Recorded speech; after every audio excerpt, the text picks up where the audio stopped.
Hello everyone and welcome back to Gracie Words, your universe of smart learning. जैसा कि आपको पता है कि यूपी टेट का नोटिफिकेशन आ चुका है और हमारे पास ज़्यादा टाइम नहीं है, तो हम आज से अपनी प्रिपरेशन स्टार्ट करने वाले हैं। तो आज हम स्टार्ट कर रहे हैं साइंस का इम्पोर्टेंट चैप्टर जो कि है एसिड, बेसिस एंड सॉल्ट, और वो हमारे यूपी टेट और सी टेट दोनों एग्ज़ाम के लिए इम्पोर्टेंट चैप्टर होने वाला है। तो सबसे पहले हम जानते हैं कि एसिड क्या होता है। एसिड को एक लैटिन वर्ड से लिया गया है जिसका मीनिंग होता है जो कि है एसिडियस, और उसका मीनिंग होता है सौर यानी खट्टा। अब इसके हम कुछ इंपॉर्टेंट की पॉइंट्स जान लेते हैं। इसका जो टेस्ट होता है वो होता है सौर, और इसका जो लिटमस रूल है वो कहता है कि acid turns blue litmus to red. ये एक इम्पॉर्टेंट लाइन है आपके लिए, 1 नंबर का क्वेश्चन भी इस पे आ सकता है कि एसिड क्या करता है, वो ब्लू लिटमस को रेड में कन्वर्ट कर देता है। और इसके लिए एक ट्रिक भी है, रेड मीन्स डेंजर और एसिड क्या होता है, डेंजर। तो सीधी सी बात है, ब्लू को क्या करेगा, रेड में कन्वर्ट।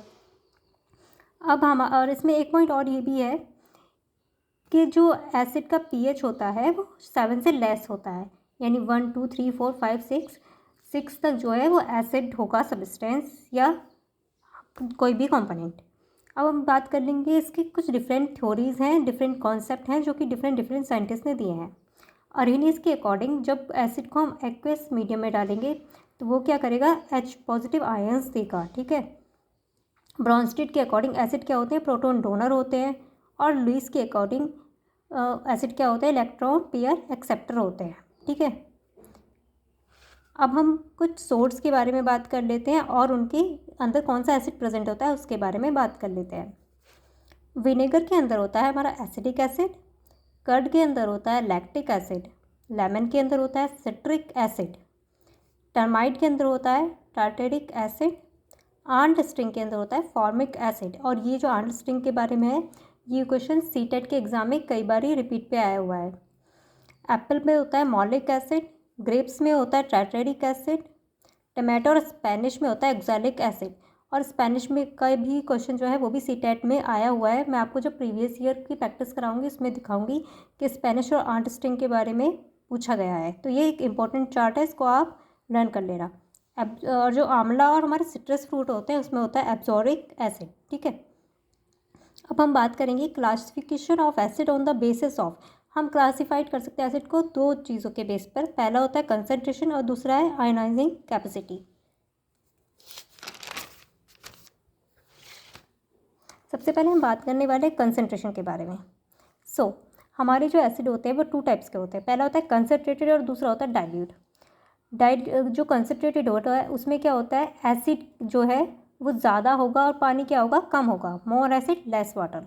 और डाइल्यूट में क्या होगा, एसिड कम होगा और जो पानी है वो ज़्यादा होगा, ठीक है।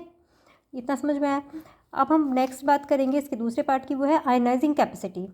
तो जो स्ट्रॉन्ग एसिड होते हैं वो कम्प्लीटली डिजोल्व हो जाते हैं पानी में, जैसे कि HCl, डिजोल्व होने पे क्या देगा, H आयन और Cl आयन। और वीक होते हैं एसिड, वो होते हैं वो कम्प्लीटली डिजोल्व नहीं होते हैं, जैसे कि हमारा एसिटिक एसिड, ठीक है। अब हम बात कर लेते हैं बेस के बारे में। तो जैसे कि एसिड जो है वो H+ यानी कि H पॉजिटिव आयन रिलीज़ करता है, ऐसे ही बेस जो है वो OH निगेटिव आयन रिलीज़ करता है। अब हम इसके की पॉइंट्स देख लेते हैं। इसका टेस्ट होता है बिटर, एसिड का कैसा था, सॉर। और ये कैसे फील होता है, सॉपी और स्लीपरी। जैसे कि आपने जब आप सॉप वगैरह को टच करोगे तो उसमें भी क्या होता है, बेस की ज़्यादा क्वांटिटी होती है।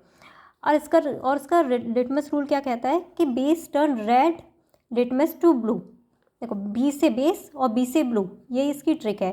एसिड क्या करता है, एसिड तो करता है रेड को ब्लू को रेड में कन्वर्ट, और बेस क्या करता है, रेड लिटमस को ब्लू में कन्वर्ट, ठीक है।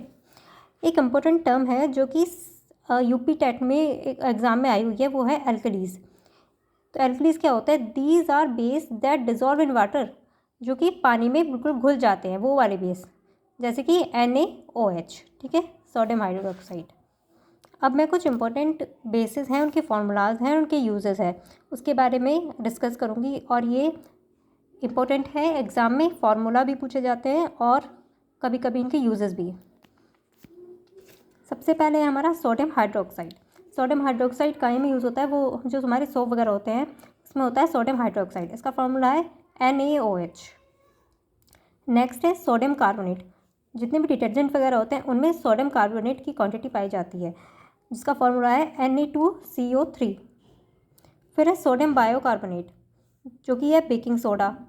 बेकिंग सोडा जो है वो काहे के लिए यूज़ होता है, इसका केक वगैरह बेक करने के लिए, और इसका फार्मूला है NaHCO3। नेक्स्ट है कैल्शियम हाइड्रो ऑक्साइड, ये कहाँ में पाया जाता है, सीमेंट पे, इसका फार्मूला है CaCO3। फिर है फर्टिलाइज़र। फर्टिलाइज़र में क्या प्रेजेंट होता है, अमोनिया। अमोनिया का फार्मूला होता है NH3। फिर है मैग्नीशियम हाइड्रोक्साइड, जो कि एसिडिटी वगैरह के लिए यूज़ होता है, और इसका फार्मूला है MgOH²। ठीक है। सोडियम फ्लोराइड का में होता है, टूथपेस्ट में जो है सोडियम फ्लोराइड प्रेजेंट होता है, इसका फार्मूला है NaF। और कैल्शियम हाइड्रोक्साइड, जो कि लाइम वाटर में प्रेजेंट होता है, इसका फार्मूला है CaOH²। और फिर होता है हमारा अमोनियम हाइड्रोक्साइड, जो कि जो विंडो क्लीनर वगैरह होते हैं ना, टेबल क्लीनर, उसके लिए यूज़ होता है, और इसका फार्मूला है NH4OH। यहाँ तक आपको समझ में आया होगा। अब नेक्स्ट हम बात कर लेते हैं इंडिकेटर्स की। इंडिकेटर में सबसे पहले हम बात करेंगे लिटमस की। लिटमस क्या होता है, देखो लिटमस जो है वो लाइकिन का जो एक प्लांट है उससे लिया गया होता है, ठीक है। और वो कौन से किंगडम में आता है, थैलोफाइटा में आता है, और ये यूपी टेट में प्रीवियस ईयर में क्वेश्चन आया हुआ है। तो आप लोग याद रखना, लिटमस जो है वो लाइकिन के प्लांट से लिया गया है, और लाइकिन कौन सी किंगडम में आता है, थैलोफाइटा में आता है, ठीक है। अब हमारे इंडिकेटर होते हैं वो 3 टाइप्स के होते हैं। पहला होता है नेचुरल, दूसरा होता है सिंथेटिक, और थर्ड होता है ऑलोफैक्ट्री, ठीक है।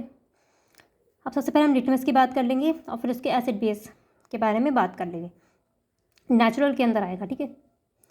तो जब लिटमस को हम एसिड में डालेंगे तो वो क्या करेगा, कलर को रेड कर देगा, ये तो हमने पहले ही डिस्कस कर लिया है। और जब बेस में डालेंगे तो वो क्या करेगा, ब्लू कर देगा। ऐसे ही रेड कैबेज का लीफ एक्सट्रैक्ट, ठीक है। तो जब हम उसको एसिड में डालेंगे तो वो क्या कलर देगा, रेड कलर देगा, और जब हम बेस में डालेंगे तो क्या कलर देगा, ग्रीन कलर देगा।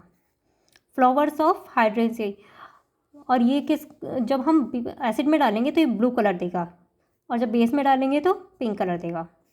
टर्मरिक में एसिड में क्या होगा, कोई चेंज नहीं होगा डालने पे, वो जैसी है वैसी रहेगी, लेकिन जब हम उसे बेस में डालेंगे ना तो वो रेड कलर देगी, ठीक है।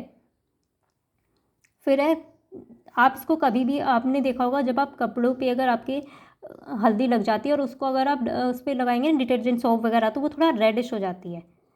फिर है चाइना रोज़। चाइना रोज़ जो है वो एसिड में पिंक कलर देगा, और जो बेस है वो ग्रीन कलर देगा, ठीक है। ये इंपॉर्टेंट चार्ट है, और उसमें चाइना रोज़ और टर्मरिक वाला क्वेश्चन तो कई बार रिपीट पे भी आया हुआ है CTET के एग्ज़ाम में। अब हम बात करेंगे सिंथेटिक के बारे में। सबसे पहला है फिनोलेफ्थलीन। अब फिनोलेफ्थलीन जब हम डालेंगे एसिड में तो कोई कलर नहीं आएगा, कोई कलर चेंज नहीं होगा, और जब बेस में करेंगे तो पिंक कलर देगा। फिर है मिथाइल ऑरेंज, इसका भी क्वेश्चन अब रिपीट पे आया हुआ है। मिथाइल ऑरेंज जो है वो एसिड पर डालने पर रेड कलर देगा, और बेस में येलो कलर देगा। जब हम ओनियन की बात करते हैं तो एसिड में वो एक थोड़ी सी स्मेल देगी, कैरेक्टरिस्टिक स्मेल, और बेस में कोई स्मेल नहीं देगी, ठीक है। नेक्स्ट हम बात करेंगे ऑल्फैक्ट्री। ऑल्फैक्ट्री मतलब होता है किसी चीज़ की स्मेल वगैरह, ठीक है। अब वनीला एसेंस जो है वो एसिड में क्या करेगी, स्मेल ऐसी की ऐसी रहेगी वनीला एसेंस की, लेकिन जब वो बेस में डालेंगे तो नो स्मेल। ऐसा है क्लोव ऑयल, ठीक है। इसमें भी से क्या होगा, एसिड में डालने पर रिटेन स्मेल ऐसी की ऐसी रहेगी, लेकिन जब बेस में डालेंगे तो वो अपनी स्मेल लूज़ कर देगी, ठीक है। ये चार्ट जो है आप अच्छे से पढ़ लेना, एक इम्पोर्टेंट है आपके एग्ज़ाम के लिए। तो आज की वीडियो में हम इतना ही पढ़ लेते हैं, आप नोट्स यहीं से बना सकते हैं अपने। और नेक्स्ट हम इसमें पढ़ेंगे केमिकल प्रॉपर्टीज़ के बारे में, जो कि बहुत इंपॉर्टेंट होने वाली है, और पीएच इंडिकेटर के बारे में, ठीक है। यहाँ तक आपको वीडियो कैसी लगी कमेंट सेक्शन में बताना, और अगर इसके नोट्स चाहिए तो उसके लिए आप मेरे चैनल को सब्सक्राइब कर देना और कमेंट सेक्शन में बता देना। इस चैप्टर को हम अपनी 2 और वीडियो में कंप्लीट कर लेंगे, और ये बहुत अच्छे नोट्स होंगे। अगर आपको कुछ भी प्रॉब्लम हो, कुछ भी डाउट है, तो आप कमेंट सेक्शन में बता सकते हैं। तो आज की वीडियो में इतना ही पढ़ लेते हैं। नेक्स्ट वीडियो में हम लेकर आएंगे केमिकल प्रॉपर्टीज़। तब तक आप इसको स्टडी कर सकते हैं। Thank you.